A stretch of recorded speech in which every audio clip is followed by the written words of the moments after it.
Yes, once again from London, NBC News international correspondent Cal Perry, and here on set, director of the Global Strategy Project, Marco Vicenzino. Marco, I don't want to let the cat out of the bag, but I know that you're writing a piece comparing what's happened this week with regards to Iran, the U.S. pulling out of the Iran nuclear deal, and then now seeing these detainees heading home ahead of the talks with Kim Jong-un. Talk about the comparisons there, considering the fact that we just pulled out of a nuclear deal, and yet we want to make a nuclear deal with North Korea. Completely different set of circumstances, whereby I'd say in Northeast Asia you have a completely different geopolitical architecture and structure, the region, whereby there it's more, I would say it's more contained, more controlled.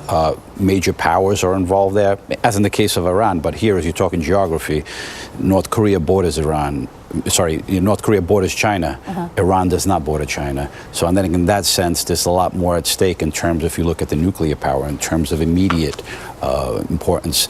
The case in the Middle East, it's much more fluid. It's much more volatile. It involves a lot more powers, regional powers. Here you have a lot more global powers in Northeast Asia.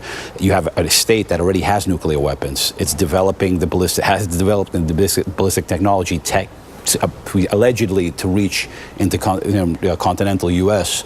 with their ICBMs. So I would say two different sets of circumstances, but geographic reality has a lot to play. But if you're looking in terms of consistency and policy, yes, there's a lot to be. And trust. Yeah, the issue of trust is that people saying is that, well, how can you, from the Iranian perspective, they say, how can you trust the United States if they can't keep their word with us? What makes them keep their word with North Korea? But I'd say from the Trump administration perspective would say, well, here in the case of North Korea, it's very different because we have a reliable partner, China, South Korea, we have Japan, and I'll use the word less visibly, also Russia does definitely have a paper in this. And I think what's interesting, just to sort of sum all this up, is we see China being a major player in the relations, Marco, with North Korea, and sort of, wrapping that whole thing up, if in fact it's able to get wrapped up. But then also China becoming a major player with regards to Iran, if Iran were to stick by the Iran nuclear deal without the U.S. involvement. But those sanctions with Iran, even the previous regime of sanctions, never impacted China. Right. China was exempted completely for that. So I'd say in the case in North Korea, in Northeast Asia, in their own neighborhood, they have a direct stake.